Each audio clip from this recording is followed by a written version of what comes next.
Bienvenidos y bienvenidas a Capital Empresa. Hoy, como cada viernes, en nuestro programa hablamos de talento, de talento senior en Capital Senior. Y lo hacemos de la mano de Oriol Brutau.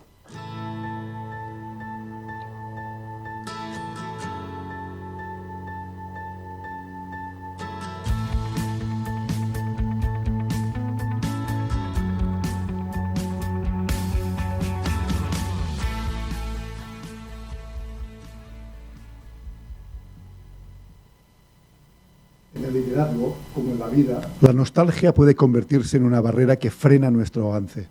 Un líder debe atreverse a soñar, a construir un futuro diferente. Todos podemos ser arquitectos del cambio, capaces de diseñar entornos donde las personas no solo cumplan con su labor, sino que se encuentren oportunidades para crear. Esto que tanto me resuena, esto que tanto resuena a miles, es una de las reflexiones que nos dejó nuestro invitado de hoy en LinkedIn hace unas semanas. Así que bienvenidos a Capital Senior. Oriol, pues empezamos ya con Capital Senior y les recordamos que es el espacio donde semana a semana reconocemos el valor del talento senior, destacando a profesionales que siguen contribuyendo, evolucionando y demostrando que la experiencia es un recurso clave. Y si te parece, vamos a arrancar con la entrevista del programa.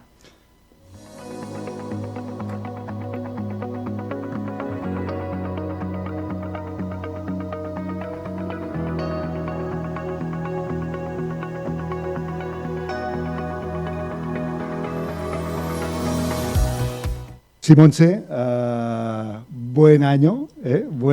Empezamos, arrancamos esta temporada de Capital Senior y hoy muy feliz porque nos acompaña alguien al que además personalmente tengo un gran aprecio, lo considero amigo y es una de las personas también referentes en LinkedIn a través de sus reflexiones semanales. Hoy nos acompaña Eduard Prats. Es director de Políticas Corporativas de la UBIC UCC, socio fundador de SIC Cataluña y experto en el liderazgo de organizaciones y conferenciante en economía y humanismo tecnológico. Eduard, bienvenido. Bienvenido. Muchas gracias a los dos por invitarme a vuestro programa. Pues Eduard, hoy queremos explorar contigo no solamente tu trayectoria y que es fascinante y los que la conocemos sabemos que además es una trayectoria de éxito, déjamelo decir así. Si quieres hablaremos sobre el éxito también, algo de lo que a ti te gusta reflexionar y nos gustaría saber un poco más de ti y cómo empezó esta trayectoria tuya, especialmente en el ámbito de la formación y de la formación universitaria. Bueno, primero, un paréntesis, o sea, el éxito es la parte la más bonita, ¿no? Lo que se ve, ¿no? Y esto nos pasa a todos cuando ves una persona que aparentemente ha tenido... Lo que pasa es que detrás, y tú, Oriol, también lo sabes muy bien, hay mucho trabajo en la sombra, hay muchas noches sin dormir, muchos fines de semana de sufrimiento y con lo cual el éxito es una consecuencia de luces y sombras, ¿no? Pero bueno, a estas alturas de la vida que ya pues nos consideramos senior, sí que es verdad que en el balance entre lo positivo y lo negativo pues ha habido errores, como todo, de ahí se aprende y ha habido aciertos también, ¿no? Y por eso, bueno, pues sí, se puede decir que hay logros, ¿no? Al final, los profesionales, yo siempre digo, cuando hago entrevistas, sobre todo con gente más joven, siempre les digo, no me cuentes quién eres, ¿no? Sino qué has hecho, ¿no? O sea, es decir, lo que vale al final es la obra hecha, ¿no? Y bueno, yo llegué al sector educativo, al sector de educación superior, allá por el año 1998. Fijaros qué lejos que queda esto, ¿no? Antes del cambio de milenio, ¿no? Y bueno, y llegué entré como profesor en una pequeña escuela de negocios que formaba parte de un gran grupo educativo catalán, que poco después hizo, bueno, pues suspensión de pagos, y ahí empieza una aventura desde el 98 hasta hace 3 años, en la que pasé pues de profesor a convertirme en director general de esta institución, y luego pues adquirí la compra, ¿no? del capital y acabé fusionando años más tarde esta pequeña escuela de negocios con una de las 4 grandes escuelas de negocios más grandes del Estado español, ¿no?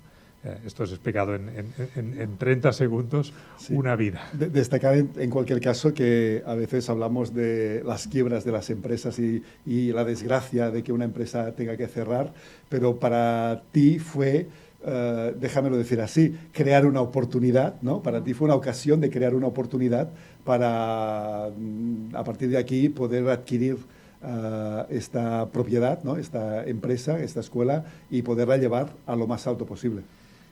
Es verdad esto, Oriol, y tú lo dices muy bien, o sea, es decir, ¿no? Las oportunidades hay que crearlas, ¿no? Y yo en aquel momento vi la posibilidad, o sea, lo que en aquel momento nadie veía, ¿no?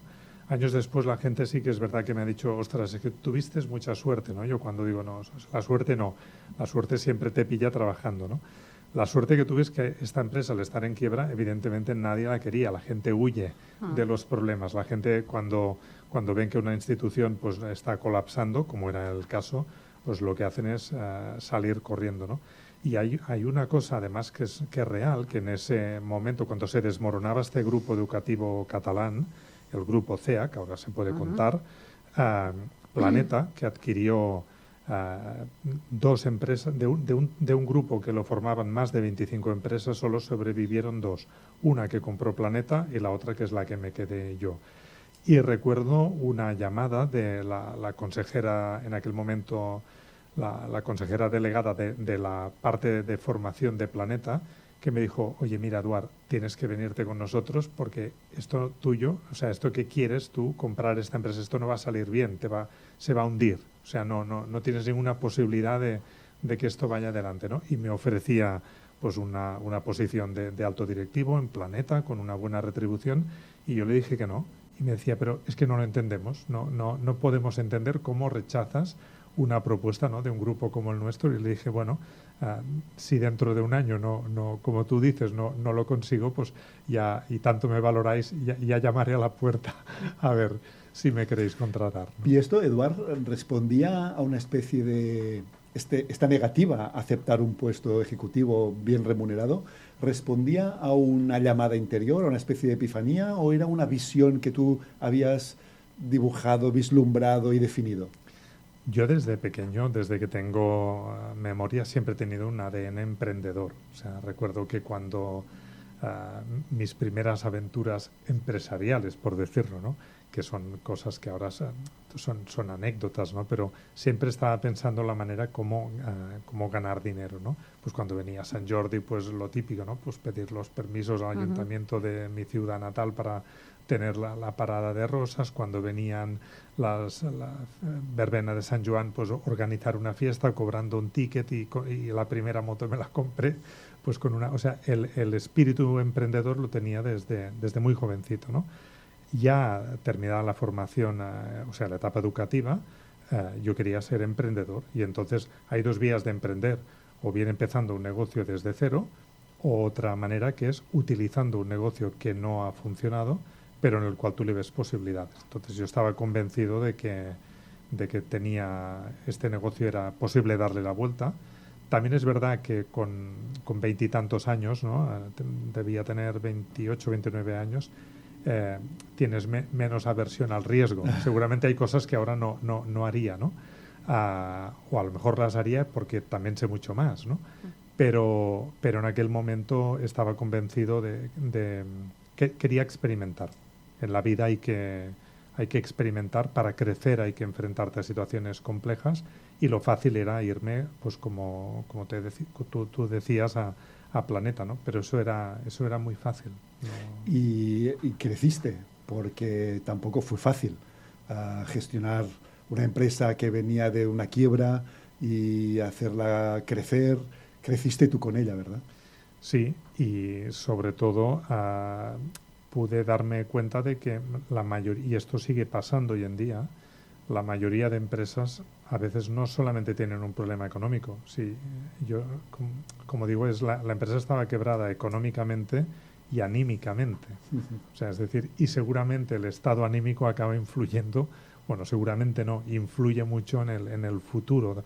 Cuando una organización está quebrada a nivel humano, a nivel emocional, cuando la empresa, ¿no?, los líderes no tienen ilusión, no ven futuro, no son capaces, ¿no? de que los equipos vean un horizonte, esta organización acaba colapsando, ¿no? Y ahí, cuando no teníamos, yo siempre digo, yo he gestionado la miseria. O sea, es decir, en una empresa que está en quiebra, claro, no tienes capital, no tienes recursos, pero tienes un capital que es el talento humano, que si lo pones a trabajar, es capaz de hacer milagros. O sea, y hicimos un pequeño gran milagro gracias al talento de la gente. Es decir, que ejerciste de alguna forma ya no solamente de emprendedor, sino también de gestión, de gestor de personas, de gestor de expectativas y de este liderazgo de personas del cual tú continúas de alguna forma ejerciendo, ¿no?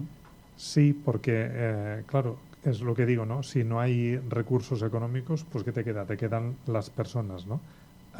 Cuando la gente se lo cree, cuando la gente cree en un proyecto, son capaces de hacer cosas impensables, que sobre el papel aparentemente no tienen solución, ¿no?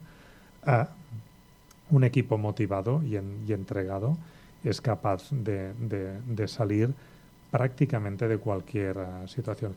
Eso nos unió, o sea, es decir, fue un proyecto, yo entré como accionista en la sociedad, pero dejé también que participasen otras personas que formaban parte del equipo directivo, y ahí la gente lo dio todo.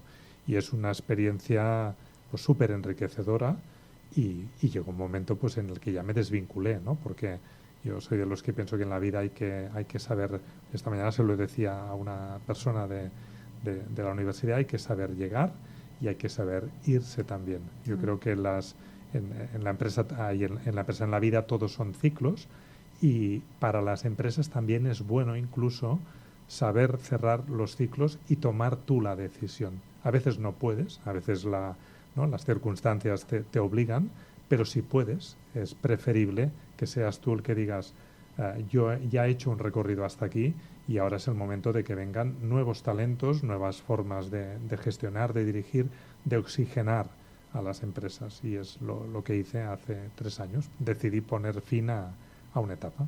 Ahora que hablas de cambios, ¿no? de nuevas formas, ¿no? de hacer las cosas, y tú que sigues trabajando y has trabajado muchísimo en temas de liderazgo, ¿cómo dirías que ha evolucionado, cómo ha cambiado el concepto de liderazgo en los últimos años? Bueno, ha cambiado muchísimo. Primero, ya nadie hoy entra en una empresa lo que nos pasaba a nosotros, cuando empezábamos, la gente entrabas en una empresa y tú estabas convencido de que en esa empresa te ibas a jubilar. Sí. O sea, de hecho, era el sueño, ¿no? de casi todos, ¿no? Hoy el talento que se incorpora en las organizaciones, el más joven y no tiene esta vinculación. O sea, es decir, para ellos simplemente la empresa, y no lo digo como algo negativo, es una realidad. Para ellos pueden estar 2, 3 años, es un proyecto, y no tienen un vínculo tan fuerte. Y eso es un cambio real, social, que los más seniors tenemos que aceptarlo, ¿vale? ¿Por qué ha cambiado esto? Pues por muchas razones. Primero, por ejemplo, porque nosotros, el mundo ahora es mucho más grande. Nosotros, cuando en nuestra edad que empezábamos a trabajar, pensar en que nuestros hijos, ¿no? se irían a estudiar al extranjero, ¿no? sea Europa, esto era impensable, ¿no? O pensar que luego no solamente estudiarían, sino que luego se quedarían trabajando en Londres o en Milán o en Boston. Esto era impensable. La gente hoy quiere moverse, no tiene problemas en desplazarse. Los más seniors esto nos cuesta, porque cuando has construido una familia, ¿no? y te has arraigado a un territorio, la movilidad a una edad senior es más difícil, pero los jóvenes esto no. Entonces, al senior hay que gestionarle de otra forma. Tienes que darle un proyecto muy concreto y tienes que que es probable que a los 3 años decida cambiar. Y eso obliga ayer hablaba con una dirección con la directora de recursos humanos de una empresa del sector automovilístico, que no puedo decir el nombre por confidencialidad, pero de las más importantes de Europa, y decía que se encuentran con esto. O sea, la gente llega, hace un proyecto y se van. No, los tiempos se han acortado. hablaremos en tiempo de tertulia sobre los seniors y los juniors y hablaremos de ello. Y escuchándote estaba pensando, claro, y además tú ahora estás estrechamente vinculado con la universidad, donde mayoritariamente me imagino que son jóvenes que tienen unas expectativas y que de alguna forma sus expectativas responden a este escenario que tú planteas, esta realidad de los juniors, esta, déjamelo decir así, quizás soy un poco boomer, volatilidad del profesional. Sí. ¿Aspiran a esto? ¿Aspiran a trabajar por proyectos, a trabajar de forma discontinua en la empresa? ¿Aspiran a esto ya? Es que yo creo que el futuro va por aquí, pero va para los juniors y también para los seniors, ¿eh? O sea, es decir, hay otros países, y de esto, Oriol, sabes muchísimo más tú, cada vez más la gente va a trabajar contra proyectos. La movilidad no es algo negativo, o sea, es decir, tenemos que aceptarlo. O sea, enriquece a los profesionales y también a las empresas. Es decir, que a las empresas llegue gente que ha estado en otros sectores, en otras organizaciones. Lo que pasa es que hay que también crear un entorno que te dé cierta estabilidad. O sea, es decir, yo siempre digo, tan malo es no tener rotación en los equipos. Una empresa que no tiene rotación tiene un problema, para mí también. Pero una empresa que tiene un alto porcentaje de rotación de sus equipos, pues esta también tiene un problema, ¿no? Pero sí, la gente joven ve el mundo muy diferente a como lo vemos nosotros. No tiene nada que ver.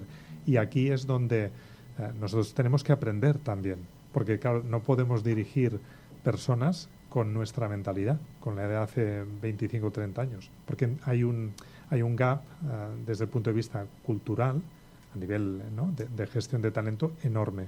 Y si no los entiendes, o sea, ni ellos te entienden a ti, ni tú los entiendes a ellos, ¿no? Por eso creo que en los equipos también es la primera vez, ¿no?, que están coexistiendo varias generaciones. Eso es muy bueno, claro, porque nos ayudan a aproximarnos todos un poco más a la siguiente generación. Sí, sí. Y además coexisten con un nuevo elemento, ¿no?, que es la tecnología, la inteligencia artificial. No sé dónde poner el límite o la división cuando la tecnología acaba y empieza la inteligencia artificial, pero es un elemento más indivisible, inasociable de estos equipos, claro, ¿no? Sí. La inteligencia artificial, que yo creo que hay que perderle el miedo, ¿no? Hay muchos debates, ¿no?, de si esto va a acabar con no sé cuántos puestos de trabajo, si es bueno, si es malo. Yo desde el primer momento que salió ChatGPT, que fue el primero, ¿no? Ahora hay un montón de sistemas, ¿no?, de inteligencia artificial generativa, pero lo que hice es intentar entender de qué iba la película, ¿no? A la tecnología le pierdes el miedo, como a todo, tirándote a la piscina, ¿no? Y entonces te das cuenta, pues bueno, que al final es una herramienta que nos permite, que está ya muy implementada, por ejemplo, en el sector salud. O sea, hoy en día, si tú hablas con los médicos, gracias a la inteligencia artificial se están salvando muchas vidas. Claro. O sea, y eso y en otros sectores, en otros ámbitos, todavía no ha llegado con tanta fuerza, pero va a llegar. ¿Y lo veo como algo negativo? No, para nada. Creo que refuerza mucho más la necesidad de tener líderes humanistas. O sea, o sea, soy un gran defensor de la tecnología. No tiene sentido que volvamos ahora, ¿no?, a labrar los campos con arados, ¿no? No se entendería. O que en sanidad, por ejemplo, pues no se pueden hacer pruebas, ¿no?, con un TAC, por ejemplo. Claro. ¿Es bueno o es malo? O sea, es decir, pues si no tuviésemos elementos, si no tuviésemos tecnología, pues hay muchas vidas que no se salvarían, ¿no? Y en la empresa, la IA ¿es un elemento que juega en contra de las personas? No, es un elemento que juega en contra de las personas que no quieran formarse y estar al día. Es un problema de obsolescencia del profesional. Del propio individuo. Tú utilizas el concepto, ¿no?, de humanismo tecnológico. Explícanos un poco qué significa para ti este término y cómo crees que lo podemos aplicar a la economía actual. Sí, o sea, es decir, este término no me lo he inventado yo. Pero es verdad que es la primera vez que lo leí hace 3 o 4 años, me gustó porque, o sea, es decir, ante este debate del que hablábamos ahora, ¿no? ¿Cómo, o sea, quién es la figura importante? La persona, ¿no? Por eso es decir, el humanismo, ¿no? Humanismo tecnológico porque es la gestión de la persona, que va a seguir siendo al final una máquina, hacer lo que tú le dices que haga, ¿vale? Y tecnológico, ¿por qué digo humanismo? Porque hay que tener esta parte humanista, releyendo a los clásicos, es decir, hay que, en las universidades y también hasta antes de bachillerato, yo soy de los que obligaría, entre comillas, a leer a los grandes clásicos. O sea, todo lo que nos pasa ahora ya ha pasado. No está pasando nada que no pasase hace 2000, 3000 o 2500 años. O sea, a veces nos creemos que hemos cambiado mucho y en realidad el ser humano se enfrenta hoy a los mismos problemas de siempre. O sea, esto ha pasado todo. Y la tecnología, pues vinculo humanismo y tecnología por lo que digo, porque no podemos renunciar a la tecnología. Es impensable. Ya sé que no eres profesor, que has estado siempre en cargos directivos, como nos contabas en tu propia escuela, y ahora estás en la Universidad de Vic, en la Universidad Central de Cataluña, pero y en todo esto, en el humanismo tecnológico, en el liderazgo, en la diversidad generacional dentro de las empresas, ¿qué papel tienen o deberían tomar las universidades en este momento de disrupción, yo diría, casi social, o si me lo permites, disrupción humanística? Bueno, tenemos un modelo que es rígido, ¿vale? O sea, es decir, aquí tenemos que poner la mirada, o sea, para entender lo que está pasando en el mundo, ¿no? O sea, una cosa es conocer, tener un diagnóstico, ¿no?, de lo que pasa en nuestro territorio, en Barcelona, en Cataluña, en España, pero hay que ver lo que está pasando fuera, sobre todo en países nórdicos, a nivel educativo, y en Estados Unidos. En Estados Unidos, por ejemplo, el valor que se da a la formación reglada es relativo. O sea, es decir, las empresas lo que valoran es que la gente sepa hacer las cosas, no les importa. O sea, yo trabajo en una universidad y lo que no voy a decir es que tener un título universitario no sea importante, es obvio. Pero lo que quiero decir es que las empresas lo que valoran es que la gente sepa hacer cosas. Y con esto a donde voy es que tendremos que adaptar nuestro modelo universitario para que sea flexible y pueda incorporar en los planes de estudio los cambios que van a una velocidad muy rápida. O sea, es decir, hoy en día para modificar un plan de estudios de una carrera puedes tardar 2 años. En 2 años, si nos vamos 2 años atrás, ChatGPT no existía. O sea, y hoy estamos con planes de estudios que están aprobados cuando la inteligencia artificial no existía o hacía pocos meses. A nivel de usuario no existía. A nivel de usuario, sí, pero claro, pero ni las organizaciones se lo planteaban, ¿no? Entonces tenemos que establecer un sistema mucho más flexible a nivel educativo que permita adaptarnos a los cambios que el mundo va a una velocidad que nos guste o no, es así. Y hacia ahí es donde van las universidades, o deberían ir, pero también la forma de... Antes en el backstage hablábamos de la burocracia, ¿no? Es decir, a veces parece que las cosas, tal como las hacemos, van en contra de la velocidad natural, ¿no?, de los cambios y de alguna forma yo creo que en esta velocidad también existe valor. O sea, es decir, tenemos un problema de burocratización. O sea, todo el mundo dice, no, hay que simplificar, ¿no? Esto lo dicen, ¿no?, desde las administraciones, los gobernantes, pero la realidad es que si hoy preguntas a 10 directivos en los 10 últimos años en su empresa se ha simplificado, todo el mundo dice que no. Es decir, que en general, salvando excepciones, cada vez todo es más complejo. O sea, para pedir cualquier cosa tenemos una cantidad de capas. Entonces, eso nos hace perder competitividad. Aquí entraríamos en otro debate, ¿no? Es decir, somos un país poco competitivo.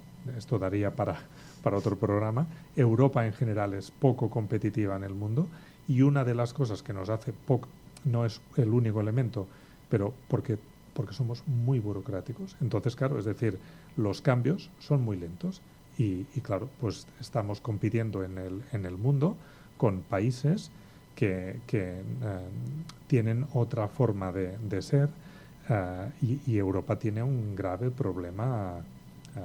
No quiero dramatizar. No. Ni... Lo que dices ahora, el otro día lo leía y quizá también con Diego podremos comentarlo.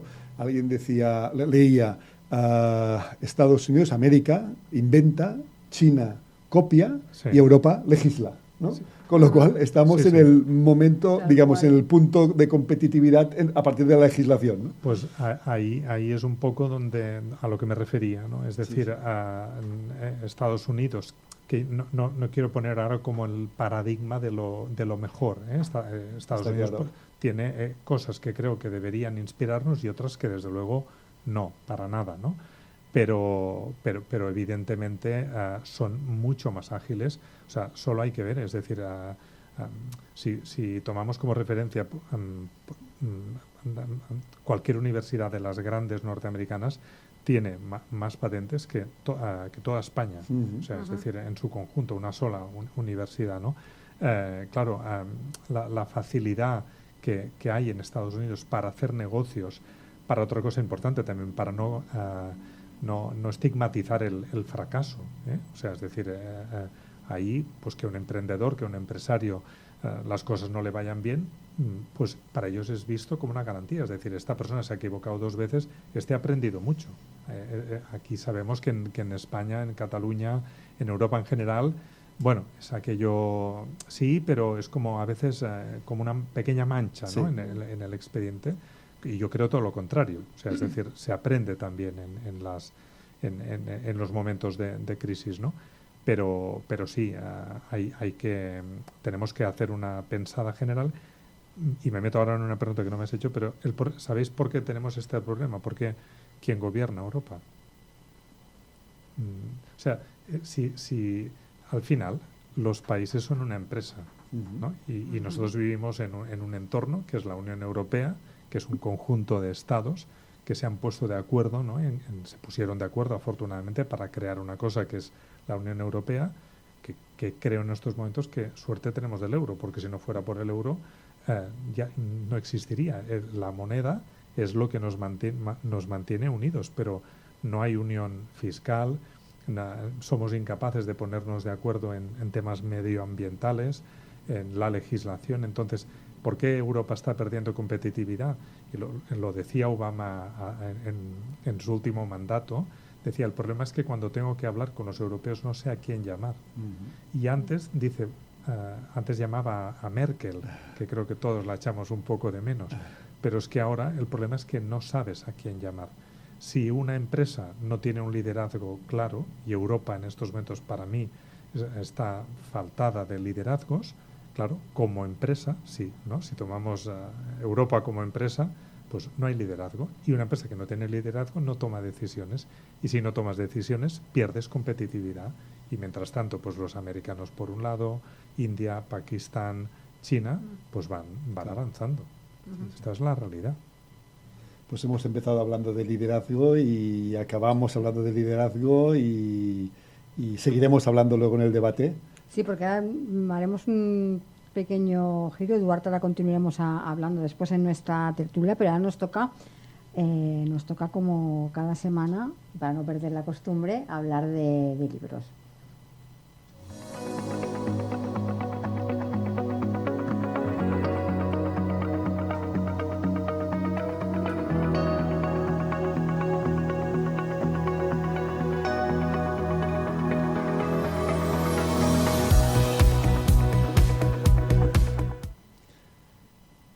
Y efectivamente, como cada semana, tenemos también a Diego Torres, que nos ha acompañado en cada programa y nos va a seguir acompañando, hablando de libros de empresa, de libros de innovación y de libros que nos acompañan en nuestras vidas para seguir aprendiendo y construyendo nuestro futuro senior prometedor. Diego, bienvenido. Muchas gracias, buenos días.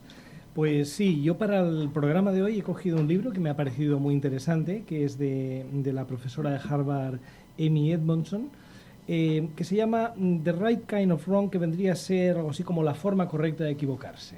Ella habla de cómo los mejores equipos usan los errores para tener éxito. Yo conocí el trabajo de esta profesora hace mucho tiempo, yo creo que fue el año 2002. Ella había acabado el doctorado, yo creo que era el año 94, y en aquel momento estaba estudiando sobre todo sobre cómo trabajaban los equipos eficientes, de qué forma se organizaban, qué hacía que un equipo realmente fuera de alto rendimiento, ¿no? Y una de las cosas en las que profundizó en su tesis doctoral es si se equivocaban o no, y encontró algo que le sorprendió mucho, y es que parecía que se equivocaban más los equipos de alto rendimiento, y le descuadraba toda su tesis doctoral. Y profundizando descubrió que lo que sucedía es que los equipos de alto rendimiento tenían menos miedo a reconocer los errores. Por lo tanto, tenían mejor comunicación, aprendían más y acababan siendo mejores, ¿no? Ella después se ha enfocado en temas de valores y tiene algunos artículos que me siguen encantando a día de hoy, pero se ha ido haciendo como la experta mundial en lo que ella llama la seguridad psicológica. Esa capacidad que tienen algunas empresas de crear entornos donde la gente se siente libre de opinar, de innovar y de reconocer cuando algo no ha funcionado bien y hay que cambiarlo, ¿no? Y este libro habla sobre ello y profundiza de una manera que yo creo que es muy interesante, ¿no? Porque hoy en día hay un debate un poco distinto del tema del error y del fracaso. Todos sabemos que venimos de una época en la cual equivocarse era un estigma y estaba muy mal. Pero también sabemos que en lugares como Silicon Valley pues se fue creando hace años una cultura mucho más tolerante al error, ¿no? Y como mencionábamos antes con nuestro invitado, pues hombre, alguien que se equivoca es alguien que está aprendiendo y por lo tanto es algo positivo en el largo plazo, ¿no? En España todavía no estamos ahí, ¿no? Lo decimos, lo recordamos, hacemos chistes con el tema de Estados Unidos. Sacamos la frase típica, sí, ¿no? De pero no nos gusta equivocarnos. Y no está bien visto en general equivocarnos, ¿no? Y claro, lo que ella hace es decir, bueno, es que seamos serios, analicémoslo. ¿Seguro que siempre está bien equivocarse? Realmente no. Realmente si profundizamos en ello nos damos cuenta de que no siempre. Hay errores que deberíamos evitarlos. Ahora, ¿todos son iguales? No. Ni pensar que el error es algo terrible que debe ser evitado a toda costa, que nos llevaría a un inmovilismo, ni celebremos el fracaso y cuanto más nos equivoquemos y más rápido mejor. Distingamos, ¿no? Y lo que hace su libro es esto, es analizar. Y hace una clasificación muy sencillita, pero que es muy útil, ¿no? Que dice, bueno, hay errores básicos. Si es un campo conocido, donde sabemos cuál es el procedimiento, eso se tiene que hacer bien, se tiene que hacer así. ¿Te equivocas por desatención o por incapacidad? Hombre, no, ese error no es tolerable, ¿no? Si te equivocas en eso, eres tonto. No tocaba. Habla de otro tipo de errores, que son los errores complejos. Hay situaciones en la vida que, bueno, los sistemas que hay detrás, lo que mueve las cosas son complicados, las interacciones son muchas y variopintas y no sabes cuál es el resultado final. Ese tipo de errores, hombre, posiblemente queremos reducirlos, queremos prevenirlos y se pueden hacer cosas para evitarlos, pero a veces suceden. Debemos aprender de ellos, corregir sistemas e intentar que no se produzcan. Y hay el tercer tipo de errores que ella dice que son aquellos que realmente nos pueden interesar porque nos ponen en el camino de la mejora, ¿no? Son los errores que tienen que ver con la experimentación. Si nosotros estamos entrando en algún campo, porque es interesante, porque hay valor a crear si hacemos algo distinto. Un campo que no se conoce demasiado. Lo hacemos con prudencia, aprovechándonos del conocimiento actual mejor sobre ese tema. Lo hacemos intentando minimizar los impactos negativos de un error. Y aún así, pues nos equivocamos, no es que no pase nada, es que estamos aprendiendo. De hecho, no nos estamos equivocando, estamos experimentando. Y estamos llevando más allá nuestro conocimiento actual, ¿no? Y, bueno, el resto del libro lo que habla es de quizás cómo fomentar y cómo gestionar adecuadamente estas cosas. Para mí el valor del libro es, en este debate sobre el error, ni tratar de banalizarlo y decir, no, siempre bien. No, hay errores que deben ser previstos, evitados, Y hay situaciones en las cuales debemos aprender y no nos debemos frenar por el miedo a la equivocación. Para mí, un libro muy interesante que nos tiene que ver con la característica del ser humano que nos lleva a equivocarnos, a errar de vez en cuando, y con el reconocerlo y distinguir cuándo debemos evitarlo de verdad y cuándo debemos proseguir en esa línea para seguir aprendiendo. Un libro muy interesante y muy recomendable. Muchas gracias, Diego. Es un libro que además nos traes, está en inglés. Sí. Nos lo traes en inglés, no sé si está...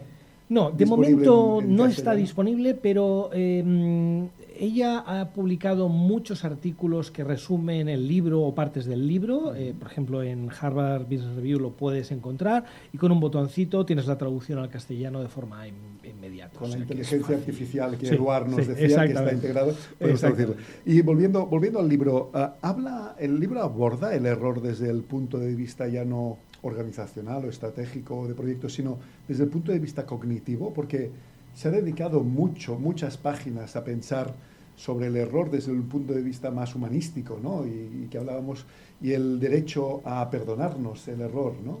¿Aborda estos temas un poco más así de introspección y de desarrollo personal? Quizás más tangencialmente, pero yo creo que sí, porque en el fondo el entender lo que nos lleva al error y los errores que, bueno, los tenemos que evitar, pero tampoco se acaba el mundo por ellos, y los errores que realmente pues, nos ponen una senda de crecimiento, yo creo que habla mucho de la naturaleza humana, ¿no? Yo creo que es interesante. Además, no solo es lo que dice el libro, o sea, por eso a mí me gusta siempre entender la persona que está detrás, su trayectoria, qué otras cosas está haciendo. Ella es una persona que está haciendo, yo creo que una gran labor, y reconocida, creo que está ahora entre la lista de los 50 mayores pensadores del mundo de la empresa, según determinadas asociaciones. Está haciendo mucho trabajo en favor de crear ese clima que permite a la gente aprender, experimentar, asumir riesgos. Sin ese entorno, las empresas no innovarían. Es que lo que hablábamos hace un ratito, ¿no? Que sucede en Europa en general, también sucede en las empresas grandes en una escala distinta. Si hay un clima de miedo, de poca comunicación, no vamos a crecer. Ella, sobre todo, su trabajo profesional, el resultado de décadas de trabajo va en esa línea. Cómo debemos crear organizaciones y climas que permitan el desarrollo humano. Porque un poco como decía Eduard, también podamos permitirnos el error como parte de desarrollo, ¿no? Efectivamente. Sí, también en las organizaciones, ¿no? Sí. Fantástico. Digo, solo una preguntita antes de acabar. En el libro propone una nueva fórmula de ver el fracaso en el entorno profesional. En el contexto de los profesionales senior, ¿cómo crees que la actitud hacia los errores va cambiando conforme vamos teniendo ese aprendizaje continuo, ¿no? A medida que se gana experiencia? Claro, ahora voy a decir algo que no se basa en ningún estudio, sino que es una opinión mía, ¿no? Pero hablando con muchos profesionales senior, me da la sensación de que hay dos cosas contrapuestas. Por un lado, el ser humano se da cuenta que le quedan menos años y tiene más miedo a equivocarse. Porque es verdad, las consecuencias pueden ser más difíciles de superar, ¿no? Con el tiempo de carrera profesional que tienes por delante, es de corregir. Y eso, por un lado, a veces nos hace ser menos arriesgados. Pero, por otro lado, normalmente el profesional senior, basándose en su bagaje, en sus competencias centrales, está buscando a veces cambiar, innovar, hacer algo distinto con su vida, con su profesión. Y eso enlaza directamente con lo que nos dice este libro. Vas a experimentar cosas que están más allá de tu conocimiento actual. Una cosa es, tienes que hacer la diligencia de vida, ¿no? Si vas a entrar en un sector nuevo, haz estudios de mercado, habla con la gente adecuada, fórmate, prepárate y entonces das el salto, ¿de acuerdo? Pero aún así, por mucha preparación, vas a tener que experimentar y vas a equivocarte. No equivocarte, vas a ver resultados de cosas distintas. Bueno, pues eso forma parte del crecimiento personal. Yo creo que entre los profesionales seniors, como te decía, a veces nos debatimos entre estas dos cosas, ¿no? El miedo al error por el menos tiempo de recuperar y la necesidad de utilizarlo como herramienta de progreso. Pues Diego, como siempre, muchas gracias por los libros que nos traes cada semana, que vamos aumentando biblioteca Sí, cada semana. yo tengo un estrés de lectura pendiente. Gracias a vosotros. Así que te invitamos junto a Eduardo a participar de nuestra tertulia final.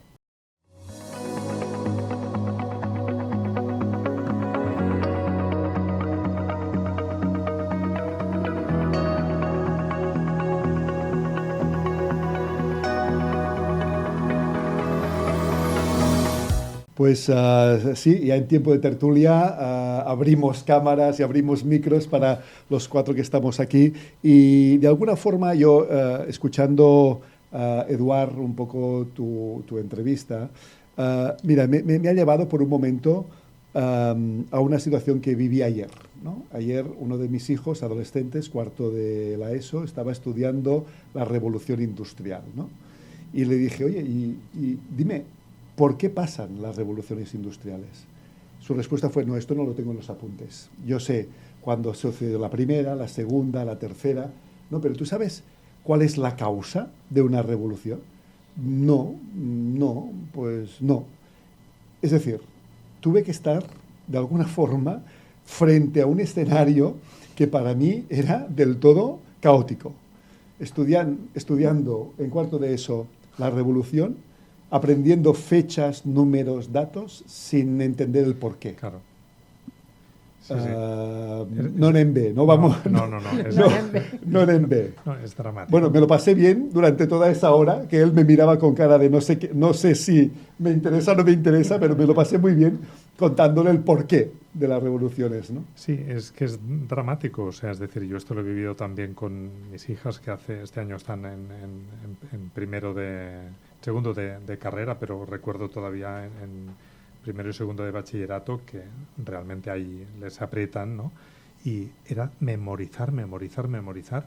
Y yo les preguntaba, digo, pero al día siguiente, dicen, no, pero el examen nos ha ido bien, ¿no? Y dices, ya, pero es que esto no sirve. Y piensas, ¿cómo es posible que hoy todavía estemos así?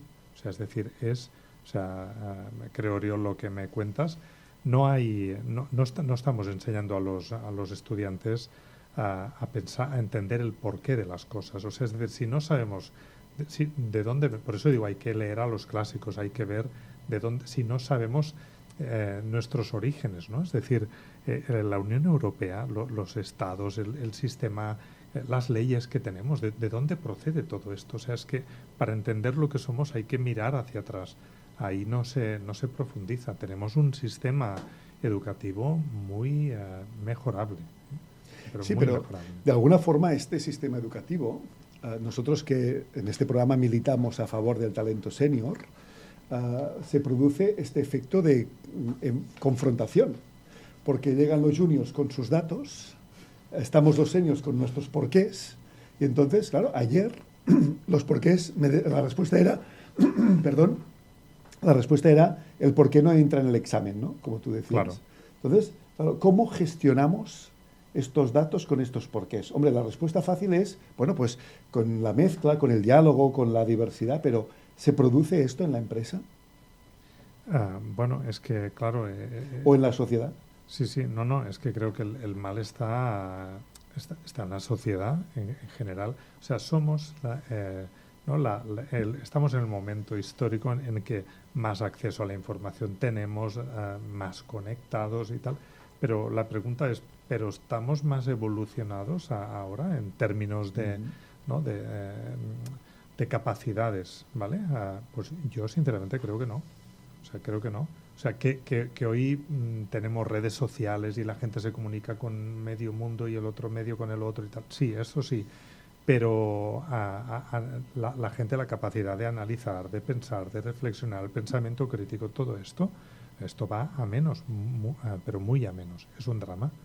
Y tú lo ves, lo cuentas ayer con un caso de uno de tus hijos, pero es que es así. Entonces esta gente cuando luego llegan al mundo de la empresa, claro, es que eso pasa factura, ¿eh? De ahí el papel de los seniors también es importante. O sea, es decir, porque somos los que podemos hacer de mentores de toda esta gente que llegan Y yo por eso reivindico también el papel del senior en la empresa. Correcto, y además, de alguna forma, toda esta situación se puede también traducir en un portfolio de desafíos, no de servicios, de desafíos. ¿Cómo afrontamos los grandes desafíos que vamos a tener que hacer frente en los próximos años, en las próximas décadas o en la próxima era humana? ¿Quién me entra a cómo resolver o cómo abordar estos próximos desafíos? Bueno, yo supongo que es muy difícil que nadie pueda hacer una aportación simple, brillante sobre el tema de los desafíos, pero yo vinculando lo que decíais antes, sí que hay algo que efectivamente a mí también me preocupa, y es que creo que está cambiando, o hay un riesgo de que cambie la forma de pensar. En los últimos años yo detecto una cierta inmediatez. Siempre ha sucedido, pero la veo más acentuada.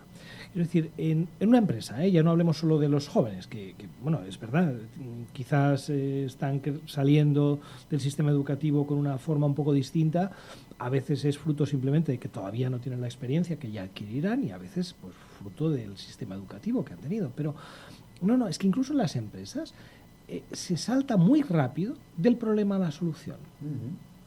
Y hace falta pararte y pensar y encontrar cuál es el diagnóstico profundo de aquello. Hay que pensar en las causas. Y no sé, a lo mejor la tecnología tiene algo que ver, pero nos lleva todo a muy superficialmente. Tengo estos datos y he leído esto, o tengo este otro informe, o podríamos hacer esta acción. Por eso me encantan los libros. O sea, porque el libro es una forma distinta de pensar. No me dan un artículo corto y encuentro la solución. Tengo que meditarlo durante una serie de días, tengo que prestar atención, tengo tiempo de pensar y volver sobre el mismo tema.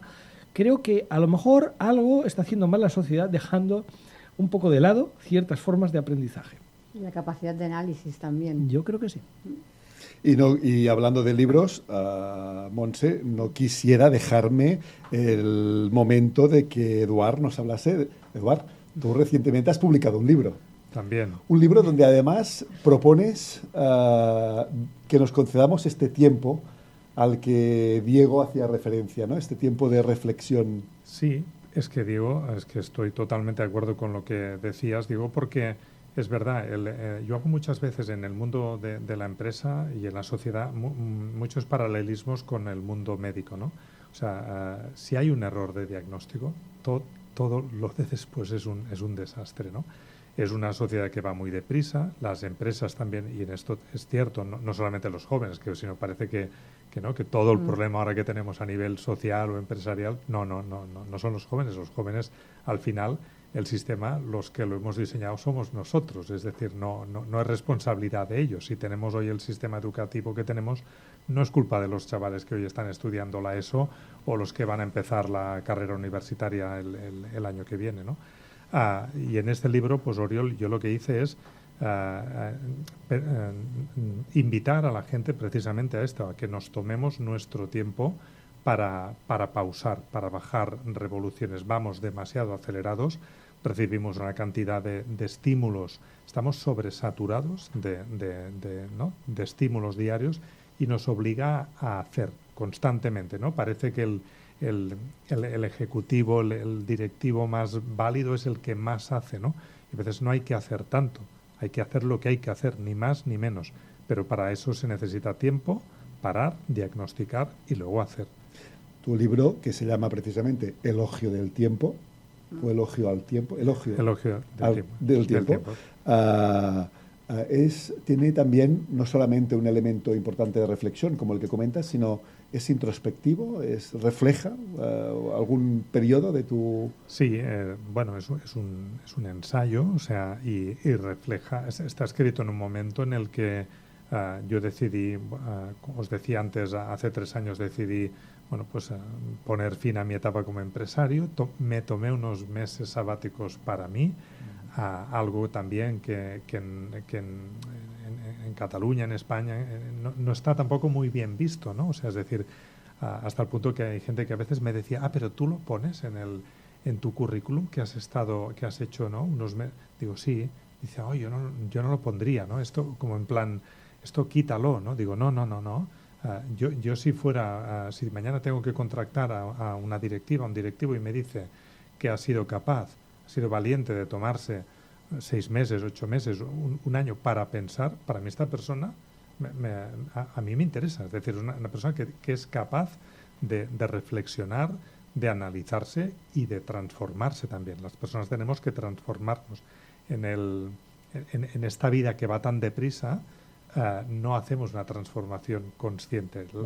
Es como el rebaño, vamos porque nos empujan, ¿no?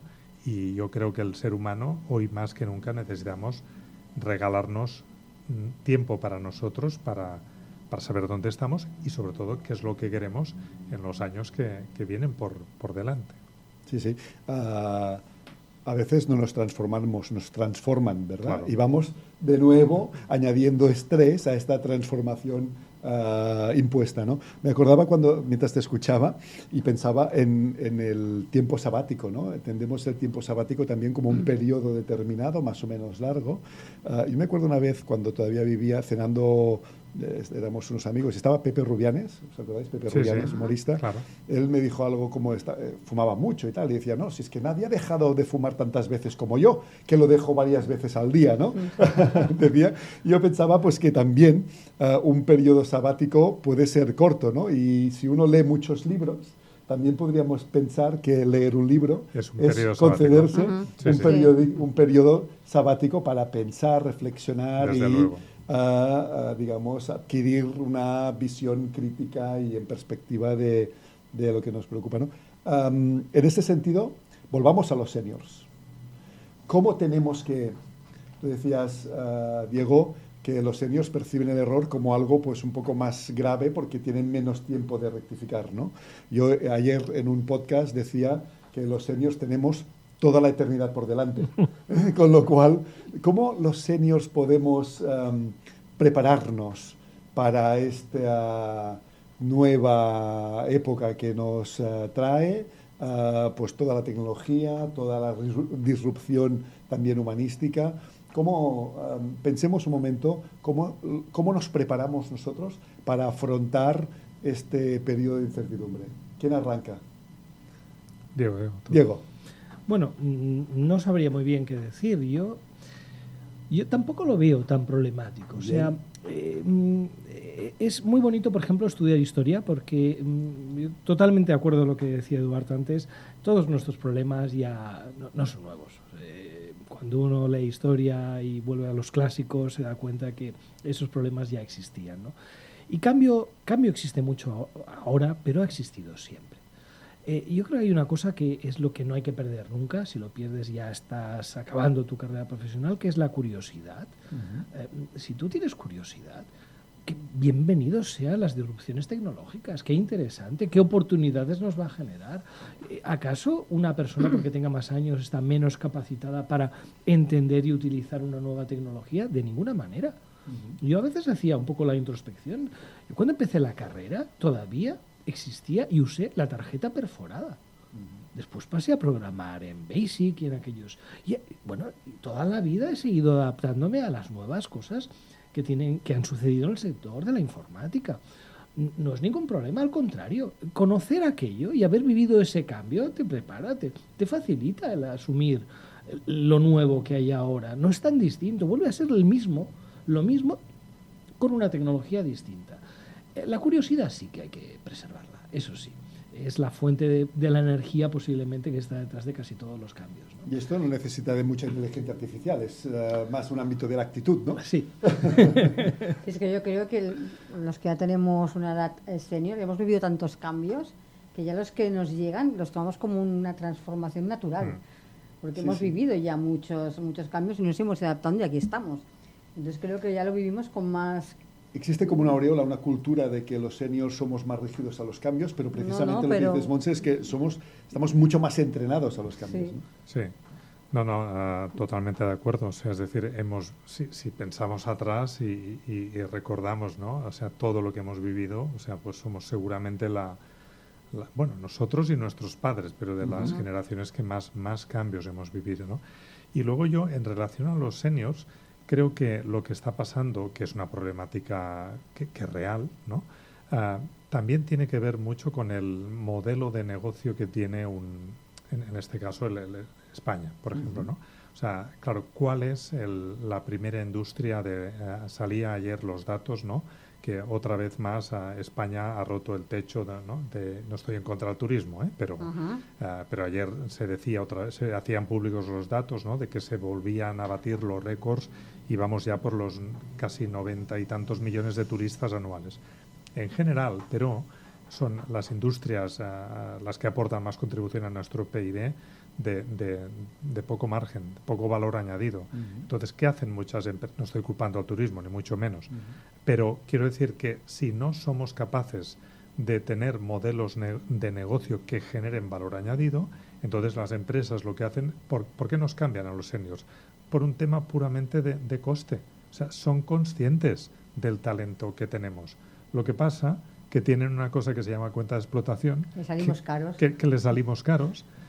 Ellos mismos se perjudican porque, claro, al final estás quitando a una persona que puede aportar muchísimo valor, pero les preocupa, otra vez volvemos a la inmediatez, o sea, es decir, les preocupa mañana, a diciembre les preocupaba el cierre de ejercicio, ¿no? Creo que eso es un error, esta inmediatez lleva a tomar decisiones muy cortoplacistas y cada vez el sistema es más débil, o sea, es decir, por eso ahí tenemos un problema de modelo de negocio. Si no somos capaces de crear industrias que aporten mucho valor, más valor añadido, no podemos contratar a personas con sueldos dignos y razonables. Y por eso en España especialmente hay este grave... Porque claro, es curiosísimo. Todo el mundo reconoce que los seniors tienen mucho valor, están formados, han tenido la capacidad de equivocar. Sí, pero luego dices, tienen dificultades, ¿no? ¿Pero por qué? Pues porque las cuentas de explotación de las empresas son muy pobres. ¿Por qué? Porque lo que hacen en general es sector servicios de poco valor añadido. Y ahí, pues claro, para sobrevivir un año más, pues ¿qué van haciendo? Y lo estamos viendo en sectores que se están transformando muy rápidamente, que siguen con prejubilaciones a los 50 y tantos. ¿Esto es normal? No es normal. No es normal.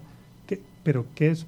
¿Por qué lo hacen? Únicamente por salvar un año más la cuenta de explotación y que las que cotizan en bolsa pues puedan sostener el beneficio del año. Pero esto es pan para hoy y hambre para mañana. Es decir, estos negocios están condenados a desaparecer. Así estamos, que las empresas no crecen y bueno, estamos, digamos que en nuestro territorio, en Cataluña, comparado con un país como Dinamarca, genera la mitad del Producto Interior Bruto, ¿no? Y el paradigma que Dinamarca, ¿no? Y el paradigma es, y todos se levantan más o menos, ellos y nosotros, a la misma hora, para trabajar las mismas horas, con lo cual somos claramente la mitad de productivos y generamos la mitad de valor añadido, por compararlo con otro territorio como un país como Dinamarca, ¿no? Sí, sí. Y eso, pues es como decía, ¿no? Es decir, no es que nos persiguen a los seniors porque... es un problema de cortoplacismo total. Sí. O sea, y de modelo de negocio que no aporta valor. Claro, ¿cuál es la primera empresa danesa? Ahora ha tenido un batacazo en bolsa importante, pero es la compañía europea más grande. O sea, es decir, pero es de alto valor añadido. No es una cadena de hoteles o 100. O sea, es decir, tenemos un problema importante. Hay que invertir mucho más en investigación. Estos son decisiones gubernamentales. Claro, si no destinas recursos a innovación, pues nos pasa lo que sucede. Lo que sucede, que fomentas el turismo, un talento de fácil volatilidad, porque ¿qué repercusión puede tener una profesión como en la de turismo en relación a pues a la rotación y en relación pues a la retención del talento, en relación ¿no? a los grupos de trabajo para investigar, para sacar nuevos desarrollos. No existe. Insisto, para que luego que no estoy atacando al sector turístico, que simplemente es una reflexión que nuestro modelo de negocio como país, como sociedad, es muy débil. O sea, y entonces, pues bueno, eso nos condena a que por más que estemos absolutamente convencidos, porque cuando tú les preguntas a los directivos, te lo reconocen. O sea, reconocen que el senior tiene mucho que aportar. Pero y entonces dices, ¿y por qué no lo contratas? Dices, ¿por qué no le puedo pagar? O sea, es fácil. Pero profundizaremos un día en esto, Eduard. Sí. Tampoco lo tengo tan claro, porque no sé si en el pago, pero el coste. No, totalmente. El coste es mucho más caro. El concepto de formación, de curva de aprendizaje. Totalmente de acuerdo. O sea, es de retención. No, lo tengo que, pero es el cortoplacismo del que hablaba Diego. Es esta inmediatez. Es decir, dicen, oye, mira, eliminamos a esta primera línea, ¿no? Que sobrepasan los 50 y tantos y ponemos por la mitad de lo que nos costaban estas personas, tenemos esto cubierto. Ya, pero luego vendrán pues los errores, la falta de experiencia, la baja implicación, o sea, y todo esto, ¿cómo se cuantifica? En el momento no lo cuantifican. Eso se paga en diferido. O sea, estos errores se pagan en diferido. Sí. Bueno, ya hemos llegado ya al final de nuestro tiempo, ya lo hemos sobrepasado. Yo te iba a proponer, Montse, hacer una horita más. ¿Qué te parece? Sí. Nos echan. Lo dejamos. Nos pasa cada semana esto.